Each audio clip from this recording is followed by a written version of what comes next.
Hello guys, कैसे हो आप सब? बढ़िया। ठीक है, तो आपका फिर से स्वागत करते हैं अपने इस YouTube channel ICT physics by Sangam Verma में। ठीक है। हाँ, तो हम आपको क्या बता रहे थे बेटा? वेक्टर पढ़ा रहे थे। वेक्टर में आपको कौन सा टॉपिक था? Resolve to the vector. ठीक है ना, मतलब रिजॉल्व ऑफ वेक्टर्स। वेक्टर का रेजोल्यूशन कैसे करते हैं, ये बात आपको समझ में आई थी कि रिजॉल्व क्यों करते हैं, कितने कैटेगरी, मतलब कैसे करते हैं, हमें करना कैसे होता है। ठीक है ना, नीड क्यों पड़े, ये आप बात समझ गए। चलिए, तो उसके आगे स्टार्ट करते मैंने कहा था आपका एक क्वेश्चन कराएंगे जो सिमिलर होगा। पहले तो वो कुछ इस तरीके से होगा कि रिजॉल्व में दिया होगा, उसको वेक्टर लेके आएंगे, वेक्टर दिया होगा, रिजॉल्व करेंगे। ठीक है ना, बात समझ गए थे। तो क्वेश्चन लेके चलते हैं कुछ इस तरीके से। क्वेश्चन है हमारा बेटा, क्या है देखिएगा। ओके, क्वेश्चन है देखिए, वेक्टर तुम्हारा कुछ इस तरीके से गिवन है 4i + 3j। तो देखिए ये पहले से ही कंपोनेंट्स में डिवाइड है। मैं आपको क्या कहा था बेटा, these are called components. Components अलाउ एक्स एक्सिस, कंपोनेंट अलाउ वाई एक्सिस। बात समझ गया हमारी? ठीक है ना।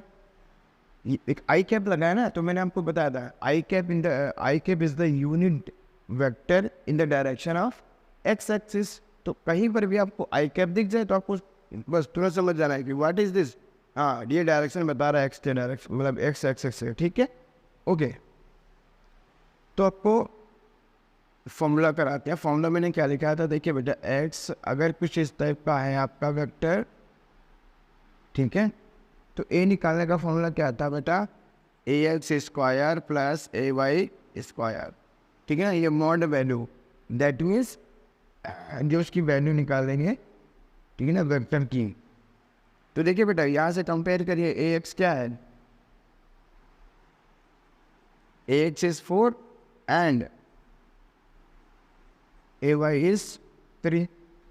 ठीक है ना, तो A² बेटा कितना हो जाएगा, 4² + 3², है ना। ये हटा, यहाँ से स्क्वायर हटा दीजिए, अंडर रूट लगा दीजिए।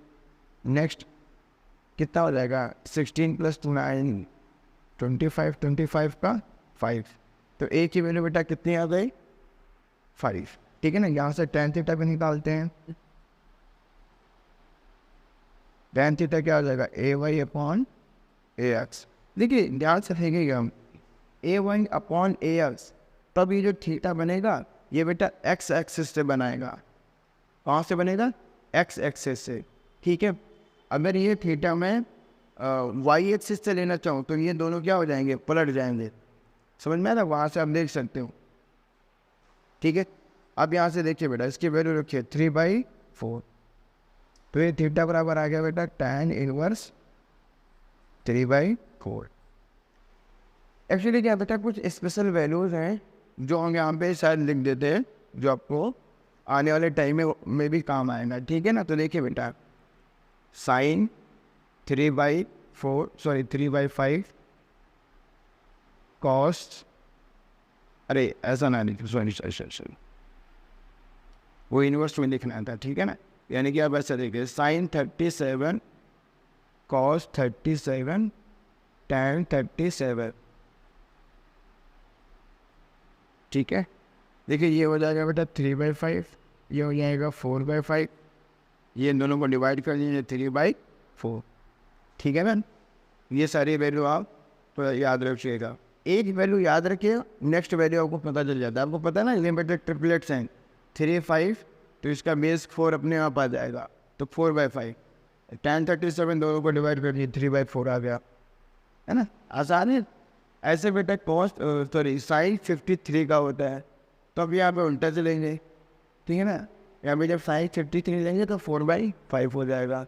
ओके, चलिए यहाँ से देख के आप बता सकते हैं बेटा थीटा एंगल कितना आएगा बेटा, 37। दिख रहा है ना, हाँ यहाँ तक तो दिख रहा है। ठीक है, तो थीटा बेटा कितना है, 37। तो आपका ग्राफिक कुछ कैसे बनेगा बताइए, यहाँ पे हम बना के दिखाते हैं। देखिए ये एक्स एक्सिस, ये वाई एक्सिस। तो देखिए पहले इन्होंने AX दे रखा है, AX ये है कितना बेटा, ये है 4। समझ में आया क्या ना, इंटू आई लगा देंगे तो वो डायरेक्शन के साथ में हो जाएगा। वैसे ये क्या है, यहीं तक, इस तरीके से आप समझिए। ये अमाउंट वैल्यू ना, अमाउंट वैल्यू की कोई डायरेक्शन थोड़ी होती है। तो आप इस पॉइंट को जैसे ओ, तो ये ए, तो ये ओ ए दिया हुआ है, ठीक है ना। ऐसे आप इस डायरेक्शन में चले जाएंगे। ये कितना दिया हुआ था, 3, है ना। तो देखिए इसका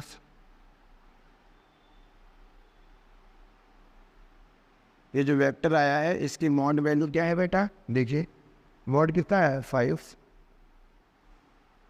ठीक है। एंगल ये कितना आया है 37। आई बात समझ में, ठीक है ना। चलिए अब देखिए ये आपका सिनेरियो था, आपका आंसर आया ये इस तरीके से।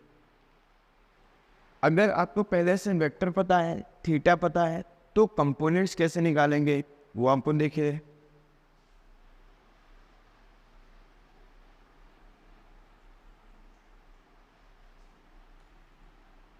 यानी कि अब आपको ये थोड़ी पता है, ठीक है ना।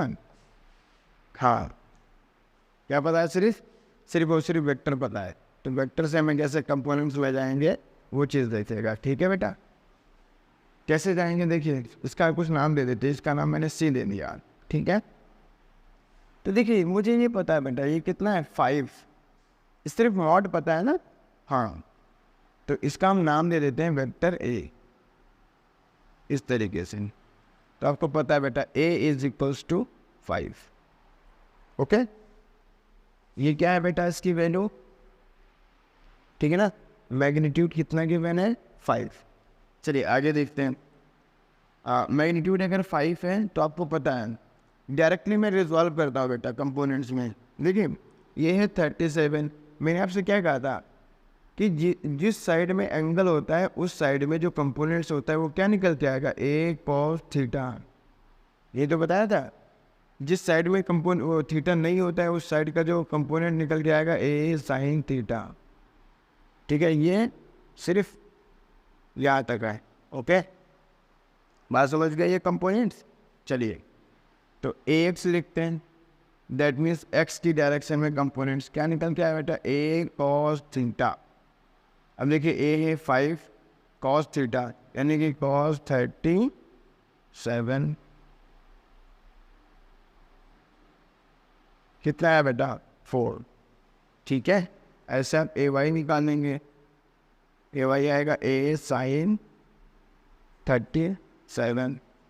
ए है 5, ए है 3/5, कितना है बेटा 3, ठीक है ना। कितना आया 3। जब ए एक्स आया 4, ए वाई आया 3, ओके। तो आपका वेक्टर क्या बन जाएगा, वेक्टर बन जाएगा ए एक्स आई कैप प्लस ए वाई जे कैप। ए कितना था बेटा 4 ए एक्स, है ना। ए वाई कितना आया है 3, तो ये हो गया आपका वेक्टर। समझ में आया, ओके। तो कैसे कंपोनेंट्स आप निकालते हैं ये आपको बस समझ में आई, ठीक है ना। कैसे वेक्टर लिखते हैं यह बात आपको समझ में आई। बस आपको क्या जानकारी गिवन थी बेटा, कोई एक वेक्टर है जिसका मॉड गिवन है, मॉड कितना है 5, ओके। अब वो वेक्टर एक्स एक्सिस से कितना एंगल बना रहा है 37 डिग्री। समझ में आया, ठीक है ना। तो बेसिकली आपको जब कभी भी वेक्टर मिलेगा तो कैसे मिलेगा, ऐसे इस तरीके से आपको दिखेगा, है ना। यानी कि उस वेक्टर का वो एक्स पे कितना इफेक्ट होता है, उसका वाई पे कितना इफेक्ट होगा, उसका जेड पे कितना इफेक्ट होगा, वो सारी चीज़ें बताते हैं, ठीक है। जैसे मैं छोटी चीज़ बताता हूँ आपको, सिंपल सा समझिए। ये ध्यान से देखिए बेटा, अगर ये ब्लॉक है, ठीक है ना।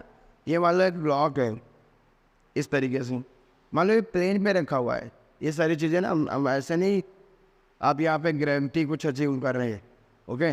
ग्रेविटी तो अचीव करेंगे बेटा, ये समझिए आप यहाँ पे कहीं पे एक ब्लॉक रखा हुआ है इस तरीके से, ठीक है ना।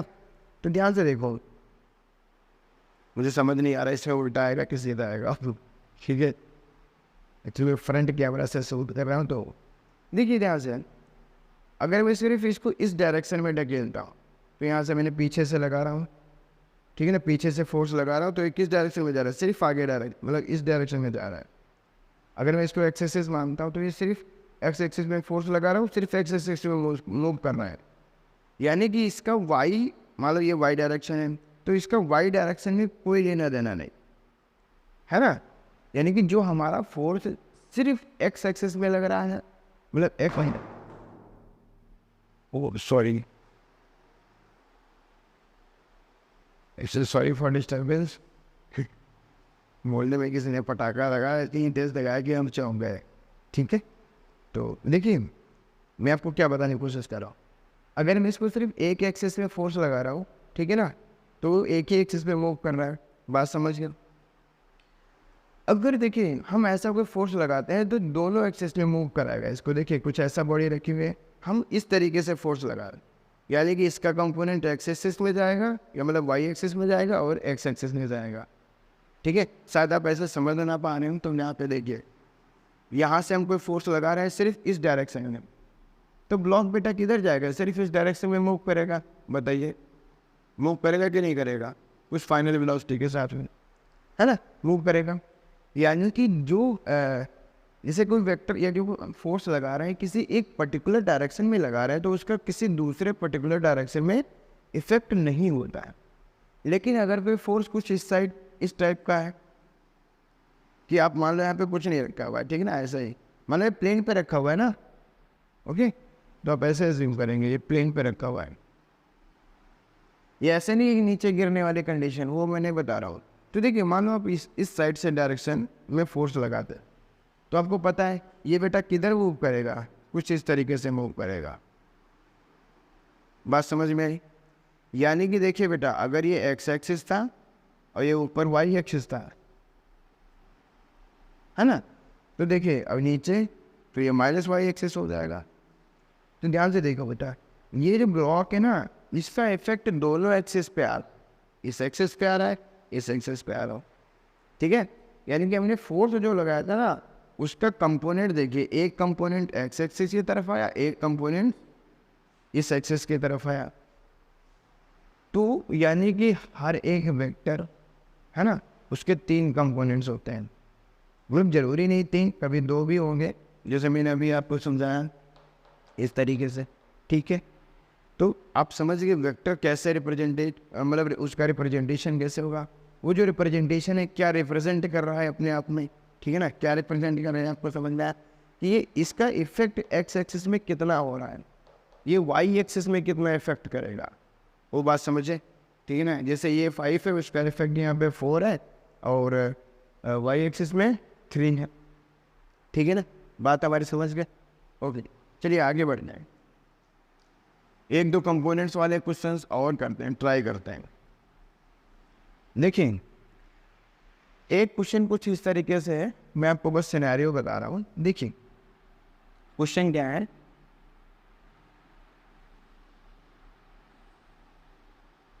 ये एक्स एक्सिस, ये वाई एक्सिस।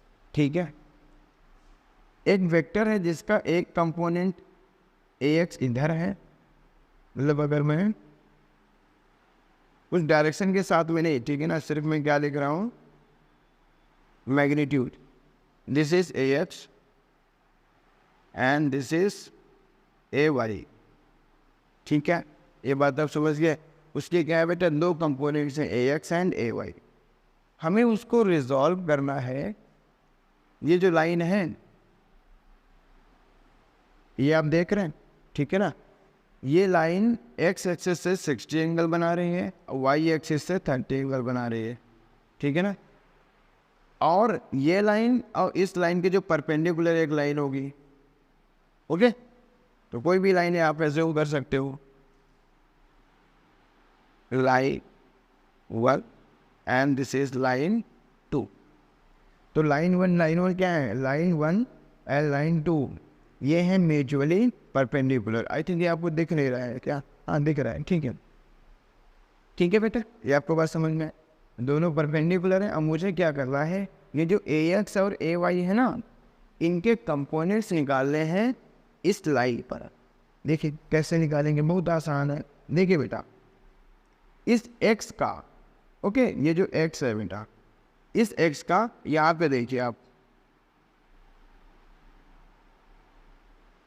मतलब इस एक्स का बेटा इस लाइन पे कौन सा कंपोनेंट इफेक्ट करेगा बताइए हमें, ठीक है ना। तो आपको पता है ये एंगल बन रहा है, तो इधर कौन सा इसका कंपोनेंट जाएगा, ए एक्स कॉस 60, बताइए बेटा, है ना। कोई भी ये मतलब उसका कंपोनेंट है, तो इस कंपोनेंट का इस साइड में कौन सा मतलब जो भी इफेक्ट करेगा वो वैल्यू कौन सी होगी, ए एक्स कॉस 60, ठीक है ना। मान लो समथिंग यहाँ तक आ रही है। दूसरा देखिए बेटा ये ए वाई है, तो ए वाई का कौन सा कंपोनेंट इस लाइन को इफेक्ट करेगा, तो कौन सा करेगा बेटा, आपको पता है ये थीटा एंगल है ना। जिस साइड में थीटा होता है उस साइड में क्या आता है, कॉस आता है, तो प्लस ए वाई कॉस 30, समझ में आया। तो इस लाइन में कौन सा हुआ, इसको मैं अगर टोटली लिखना चाहूँ तो ए एक्स कॉस 60 प्लस ए वाई कॉस 30, ठीक है ना। इसको चाहे तो आप मॉड लगा लीजिए, चाहे तो आप ऐसे लिखिए, ठीक है ना। एक्चुअली ये कौन सी वैल्यू है बेटा, ये उसका मैग्नीट्यूड है, तो मैग्नीट्यूड दिखाई दे रहा है ना, हाँ ठीक है। तो ये मैग्नीट्यूड है, दैट मीन्स इसको मॉड लगा दे, अगर माइनस आएगा तो उसको प्लस कर देंगे, ठीक है। ये बात आपको समझ में आ रही है कि नहीं। हम देखिए बेटा ए एक्स का एक कंपोनेंट तो हमने लिखा था, अब भाई ए एक्स का दूसरा भी तो कंपोनेंट लिखेंगे, है ना, ठीक है। तो देखिए बेटा दूसरा कंपोनेंट कैसे लिखेंगे, ये 60 है तो ये कितना हो जाएगा बताइए 30, बिकॉज ये म्यूचुअली क्या है परपेंडिकुलर, तो ये 60 है, कितना हो गया 30। तो ए एक्स का इधर कंपोनेंट क्या होगा बेटा, ए एक्स, अब ध्यान से देखिएगा भैया ये 60 था ना, तो मैं ये भी लिख सकता था कि ए एक्स साइन 60 आएगा, वो भी लिख सकते हो, या तो आप एंगल निकाल के उसकी वैल्यू के साथ में लिख दो। देखो आपको पता है बेटा साइन 30, तो नहीं यहाँ पे क्या आने वाला था कॉस 30, हाँ कॉस 30 और साइन 60 इन दोनों की वैल्यू क्या होती है, सेम होती है, तो कोई इफेक्ट तो पड़ेगा नहीं, ठीक है ना। चाहे तो आप कॉस में लिखना, चाहे तो आप साइन में लिख लीजिए, ओके। तो चलिए भाई एक कॉस में लिखा था, दूसरा साइन में लिख के दिखाते हैं। तो ये बेटा 60 एंगल था, तो ये कितना हो गया ए साइन 60, और इधर देखिए बेटा ए वाई का कितना इफेक्ट आएगा, ये 30 है तो ये कितना हो जाएगा 60, नहीं भी निकालेंगे कोई दिक्कत नहीं है। तो इधर बेटा कौन सा इफेक्ट हो जाएगा, ए वाई क्या हो जाएगा साइन 30, ठीक है। अब देखिए बेटा मान लो समथिंग यहाँ तक आ रहा है, इसका कंपोनेंट्स यहाँ तक आ रहा है, मैं डायरेक्शन के साथ नहीं ले रहा हूँ, इस वजह से सिर्फ और सिर्फ उसके मैग्नीट्यूड दिखा रहा हूँ। अब देखिए बेटा ये दोनों क्या है अपोजिट, ये उधर है ये इधर है, तो दोनों को क्या करेंगे सब्ट्रैक्ट कर देंगे, ठीक है ना। किसी को भी आप सब्ट्रैक्ट कर दीजिए, अभी तो कोई मतलब ऐसा कुछ आई कैप जे कैप मैं नहीं दिखा रहा हूँ, तो जब आई कैप जे कैप नहीं दिखा रहा हूँ तो आप ये क्या बोलते हैं सब्ट्रैक्ट भी ऐसे कर दीजिए, कोई दिक्कत नहीं है। ए साइन ए एक्स साइन 60 माइनस ए वाई साइन 30, ओके। बात आप समझ में आई, ठीक है ना। तो कैसे कंपोनेंट्स में डिवाइड किया जाता है, फिर हाँ बस नॉर्मली सीधा सीधा आप कर दीजिए।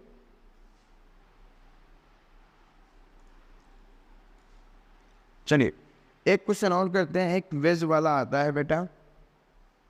ये क्वेश्चन एक्चुअली आपको फिजिक्स में बहुत बार मिलेगा, फिजिक्स में बहुत बार मिलेगा, और आपको सर्कुलर मोशन में भी आप देखोगे कि कंपोनेंट्स को कैसे डिवाइड किया जाता है, कैसे किया जाता है, ठीक है बेटा।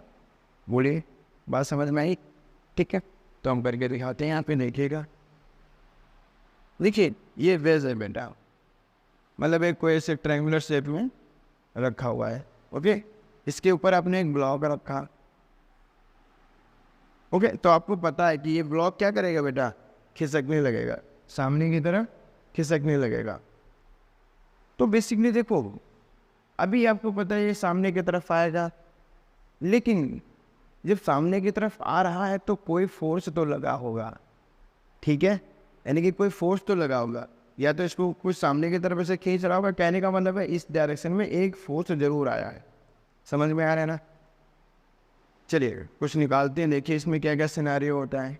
ये तो आपको पता है बेटा, जो वो mg लगेगा ना, ओके, यानी कि जो ग्रेविटी इसको पुल मतलब क्या बोलते हैं अपनी तरफ खींचेगी, ठीक है ना, तो वो कौन सा फोर्स होगा, mg, और वो एकदम परपेंडिकुलर होता है, ठीक है ना। एक्चुअली हम यहाँ पे ऐसा नहीं है कि हम इसको कर्व शेप में मानेंगे अर्थ को, ठीक है ना। तो यहाँ पे कोई ऑब्जेक्ट रखी कुछ इस तरीके से लगा रहे हैं, अभी तो हम ऐसे फ्लैट पे मान रहे हैं ना, फ्लैट सरफेस, ओके। तो ये कोई सरफेस है अर्थ का, तो यहाँ पे रखा है, तो अर्थ अपने सेंटर की तरफ ऐसे तो खींचेगी बेटा, है ना, डायरेक्टली परपेंडिकुलर हम मानते हैं, ओके। तो ध्यान से देखिए बेटा, ये mg हो गया, ये एंगल आपको गिवन है थीटा है, ये कुछ भी ले सकते हो, वो आने वाले टाइम में आपको पता चल जाएगा। दिस इज थीटा, ओके बेटा।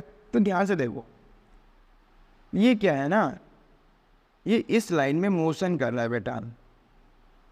तो कोई भी ब्लॉक, ये हम देखेंगे बेटा फिजिक्स में, इसका सारे क्वेश्चन भी ऐसे करेंगे कि कोई भी ब्लॉक या कोई भी ऑब्जेक्ट जिस लाइन में मोशन करेगी, ठीक है ना, जिस लाइन में उसका मोशन होगा, ओके, हमें जितने भी फोर्सेस लग रहे हैं ना, वो सारे के सारे उसी लाइन के अलॉन्ग में और उसके जो परपेंडिकुलर लाइन होगी उसके अलॉन्ग में रिजॉल्व करेंगे, ठीक है। बस सिंपल सा होता है कि ये इस लाइन को बोलते हैं बेटा लाइन ऑफ मोशन।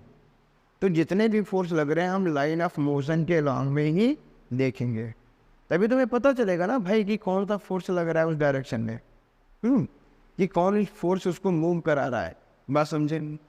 तो देखिए एक फोर्स यहाँ पे आएगा नॉर्मल से, एकदम मतलब एकदम सरफेस से आता है, इसका नाम है नॉर्मल, ठीक है। तो अगर कोई ऐसे नॉर्मल बच्चा देखेगा, या कहने का मतलब है जो पहले से पढ़ रहा था, ठीक है, कि फोर्स जिस डायरेक्शन में लगेगा ऑब्जेक्ट उसी में मूव करेगी। अब मुझे बताओ, क्या बोलते हैं, बॉडी तो इसमें मूव करती है, ये वाला ब्लॉक तो इसमें मूव करता है, तो मुझे बताओ ना इधर कौन सा फोर्स आ रहा है। ऐसे दिखाई तो नहीं दे रहा है ना यार, कहाँ दिखाई दे रहा है भाई, नहीं दिखाई दे रहा है ना, ठीक है। तो हम कैसे पता करेंगे, देखिए ये जो mg है बेटा, देखिए ये मैंने आपको क्या बताया, जिस डायरेक्शन में मोशन होता है वो और उसके परपेंडिकुलर लाइन में रिजॉल्व करता है। आई थिंक वो दिख नहीं रहा है ना n, ओके, तो क्या करूँ मैं इसको थोड़ा सा नीचे बना लेता हूँ बेटा।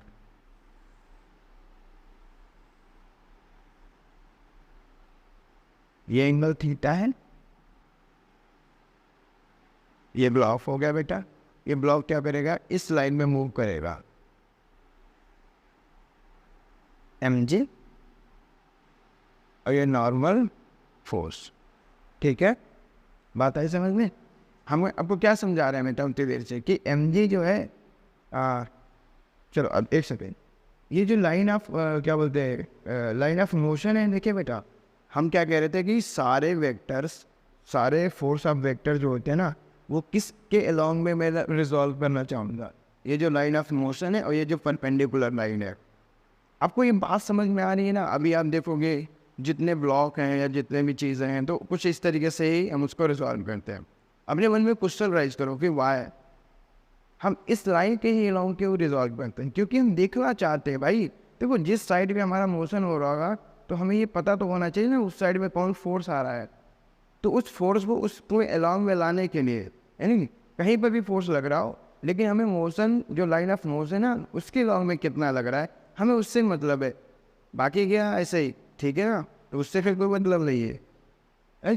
तो देखिए बेटा ये mg है, तो ये देखिए ये उसका क्या है, परपेंडिकुलर डायरेक्शन, और ये लाइन ऑफ मोशन।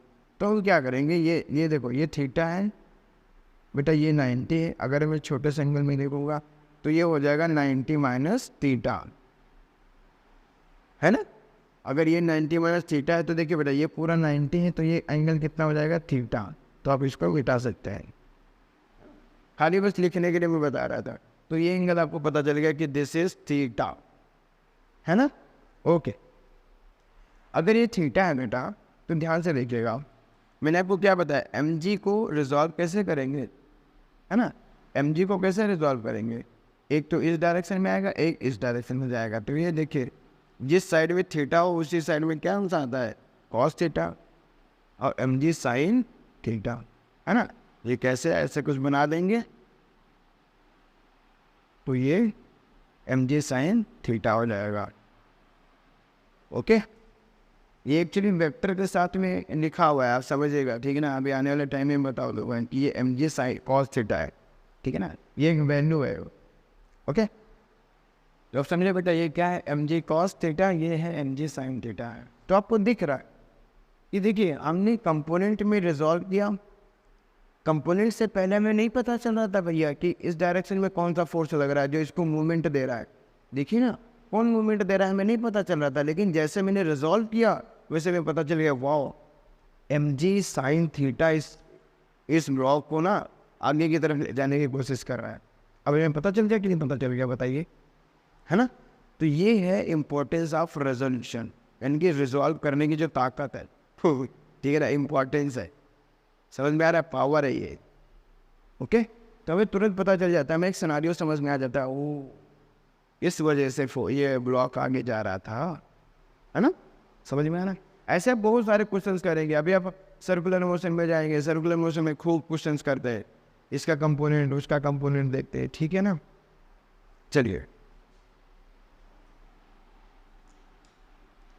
तो एक दो क्वेश्चन और करा दे क्या, एक क्वेश्चन है कंपोनेंट्स में, तो चाहो ये कितने लेंथ का हो गया है 26, तो देखिए करा देते हैं जल्दी जल्दी में। देखिए बेटा, चाहे तो आप ना, मैं एक मेथड से कराऊंगा, आप उसको दूसरे मेथड से करके लाना, मैं उसको समझा दूंगा कैसे करना है तुम्हें। देखिए मैं जल्दी से समझाता हूँ। क्वेश्चन क्या है, क्वेश्चन कुछ इस तरीके से आपको गिवन है बेटा, ये एक्स एक्सिस है, ये फिर से मैं गलत बना रहा हूँ, दिखेगा नहीं आपको, यहाँ पे एक्स एक्सिस है, ये वाई एक्सिस है, ठीक है। क्वेश्चन में पढ़ लेता हूँ। क्वेश्चन कुछ इस तरह के गिवन है बेटा कि ये है S2, ठीक है, और S2 की वैल्यू गिवन है, S2 इज गिवन, यहाँ पे गिवन ही नहीं है, ये S1 है बेटा। ओके, तो देखो मैं ये बता रहा हूँ बेटा, S1 कुछ गिवन था, S2 कुछ गिवन था, आई थिंक ये 5 है, ये 10 है, ठीक है बेटा, ये 5 है, ये 10 है। देखिए S2 जो एक्स एक्सिस से एंगल बना रहा है वो 37 है, और S1 जो एंगल बना रहा है वो 53 है बेटा, ये आप समझ गए। अब मुझे बताना है जो रिजल्टेंट आएगा, ठीक है, जो रिजल्टेंट आएगा उसकी वैल्यू क्या होगी।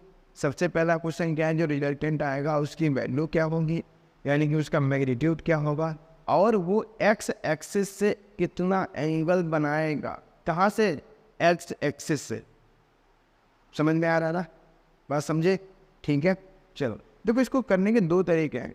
अब तुम कहोगे वो कौन से दो तरीके हैं, मैं सीधा सा बताता हूँ कौन से वो दो तरीके होंगे। देखो बेटा, एक तो अपने जस्ट नॉर्मल जस्ट जो क्या बोलते हैं समेशन वाला किया था ना, कि देखिए ये एक वेक्टर है बेटा, ये दूसरा वेक्टर है। अब आप देख सकते हो ये 53 है या 37 है, तो इसके बीच में कितना एंगल बनेगा, 90, है ना।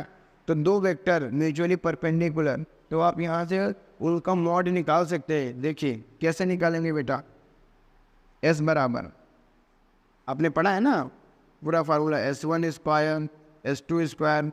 अब मैं आगे लिखने वाला, चलो लिख देता हूँ, 2S1 S2 कॉस, यहाँ कितना हो गया बेटा 90, तो ये 0, तो ये कितना हो गया बताइए, ये 5 का और ये 10, आई थिंक मैं ये 5 10 मैं ले देता हूँ, चलो ले ही लेता हूँ, कोई दिक्कत नहीं। 5 और 10 कितना आएगा 25, और ये कितना हो जाएगा बेटा 100, 125, ठीक है ना। बात समझ में, कितना आया 125। अब आप इसका निकाल दीजिएगा, ठीक है ना, ये बात आपको समझ में। इसका कितना है बेटा मैग्नीट्यूड 125 अंडर रूट 125। अब देखिए इन, अब मैं जो tan अल्फा निकालूंगा, tan अल्फा मैं समेशन वाले से कर रहा हूँ इसको, अभी देखो इसको मैं कंपोनेंट से भी करूँगा, ठीक है ना। आपको बताऊँगा, देखिए कंपोनेंट्स वाला आसान है या समेशन आसान है, जो भी आप समझे, लेकिन आप कर दोनों तरीके से सकते हैं, कोई दिक्कत नहीं, ठीक है ना, बात समझ में। चलिए tan अल्फा, देखिए वहाँ जो अल्फा आता है ना, वो देखिए अगर मान लो इसका रेड पेन से करें,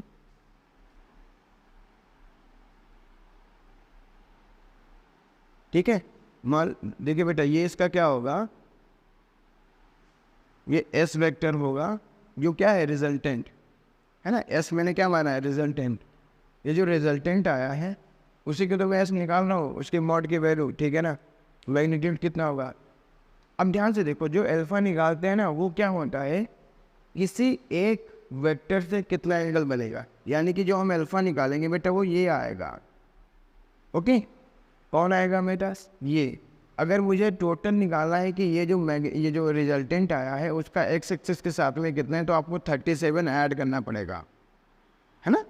37 ऐड करोगे अल्फा में तभी आएगा। अब आपको अल्फा निकालना पता है, अल्फा कैसे निकाला जाता था, अल्फा निकाला जाता है जो भी जिस साइड में आप देख रहे हो उससे नहीं, दूसरी वाले से S1 साइन, जो भी इसका एंगल बनेगा बेटा, ये दोनों के बीच में एंगल कितना बना, 90, तो S1 sign 90 upon S2 plus S1 cos 90। ऐसे तो आप करते थे बेटा, बताइए, है ना, दिख रहा है ना। ओके, तो देखिए ये 1 हो जाएगा, ये 0 हो जाएगा, तो S1 अपॉन S2 आएगा। ये 5 है, ये 10 है, तो 5 कितना हो जाएगा बेटा, 5 कम 2, सॉरी वो, अरे मैं क्या लिख रहा हूँ, 5 अपॉन 10 यानी कि 1/2। तो tan अल्फा की कुछ इस तरीके से वैल्यू आई 1/2। तो यहाँ से अल्फा आप निकाल सकते हैं, ठीक है ना। आगे पास कैलकुलेटर होगा तो tan इनवर्स 1/2 करके निकाल लीजिएगा। ओके, ठीक है। तो 1/2 कितना आएगा, कुछ 30 के आई थिंक अंडर में आना चाहिए, हाँ कुछ ऐसा ही आएगा, समझ लेना, ठीक है ना। आपको बात समझ में आ रही है बेटा। तो आया ये tan इनवर्स 1/2, ठीक है। तो ऐसे आप निकाल सकते हैं। तो टोटल एंगल कितना आएगा, अल्फा प्लस 37। चलिए जल्दी से इसका कंपोनेंट वाला फॉर्म कर लेते हैं। देखिए बेटा, एस को कैसे लिखेंगे, एस एक्स आई कैप एस वाई जे कैप, ठीक है ना। तो इसका देखिए, सबसे पहले तो ये जो में है, जो पहले से गिवन वेक्टर हैं उनका एक्स एक्सिस में कंपोनेंट देखेंगे, वाई में देखेंगे, इसका एक्स में देखेंगे, वाई में देखेंगे। तो एस में कितना कंपोनेंट आ रहा है, देखिए बेटा, इसका देखिए S2 का, तो आएगा 10 cos 37, ठीक है। और S1 का इस डायरेक्शन में कितना होगा, ये देखिए ये इस डायरेक्शन में जाएगा बेटा, इसका कंपोनेंट S1 का कंपोनेंट, तो माइनस कर देंगे, कितना आएगा 5, और ये 53 है तो cos 53। ये आप समझे बेटा, SY का कंपोनेंट कितना आएगा, तो SY का देख लीजिए, तो इसका 10 साइन 37 माइनस, सॉरी अब ये प्लस होगा क्योंकि ये दोनों एक ही डायरेक्शन में आएंगे, आप समझ रहे हैं ना बेटा। देखिए ये दोनों अपोजिट डायरेक्शन में गए, इन दोनों का कंपोनेंट, और जब वाई डायरेक्शन में किया तो ऊपर ही था, तो ये कितना हो जाएगा 5 साइन 53। ओके, तो ये वैल्यू आप निकाल लीजिएगा। मैं क्या करता हूँ, तुरंत ऐसे लिख देता हूँ, अरे यहाँ पे नहीं, हाँ ऐसे। तो देखिए ये है 10 37, अभी हमने क्या वैल्यू निकाली थी 4/5 माइनस 5 इंटू 53। तो बेटा आपको पता है 37 4/5 हो गया, तो ये 3/5 होगा, ठीक है। तो ये कितना आएगा, आई थिंक 8, और ये कितना आएगा बेटा 3, तो ये ऑलरेडी कितना हो गया 5, ठीक है ना, SX। तो SY देखेंगे तो बेटा कितना आ रहा है, ये 10 अपॉन 3/5 प्लस 5 अपॉन 4/5, 5 इंटू ये, तो ये आया बेटा 6, ये आया 4, तो ऑलरेडी ये कितना आया बेटा 10, ठीक है ना। तो आपको पता है SX आया 5, SY आया 10। ओके, तो ये वेक्टर क्या बनेगा, ध्यान से देखिए, अब ये हटा सकते हैं बेटा। तो तुम्हारा ये वेक्टर बन गया एक्स के डायरेक्शन में कितना आया था 5 आई कैप प्लस 10 जे कैप। आया कि नहीं आया बताइए, ठीक मिली है ना। ये आपको बात समझ में आ गई। तो आप क्या निकाल सकते हो यहाँ से, इसका मैग्नीट्यूड निकाल सकते हो। मैग्नीट्यूड कैसे निकाला जाता है, 5 का होल स्क्वायर 10 का होल स्क्वायर। देखिए वही आएगा कि नहीं आएगा, √125, ठीक है। एंगल भी निकाल सकते हो। बात आई समझ में। एक्चुअली वीडियो के लेंथ काफ़ी ज़्यादा हो रही थी, इस वजह से मैंने इसको जल्दी से कर दिया, ठीक है ना। बात आपको समझ में आई। S = √125। देखिए दो किसी तरीके आपने कंपोनेंट किया, पहले इन दोनों के कंपोनेंट देख लिए, ठीक है ना। तो एस के लिए हमने डायरेक्ट कंपोनेंट को ऐड कर दिया, एस एक्स ये निकाला, एस वाई ये निकाला, ठीक है। एस एक्स और एस वाई को मैंने ऐड कर दिया और फिर मैंने टोटल मैग्नीट्यूड निकाला, वही आया जो हमारा एडिशन से आ रहा था। बात आप समझे, ठीक है ना, समझ में आ रहा है। ओके, पॉज करके लिख लीजिएगा अच्छे से।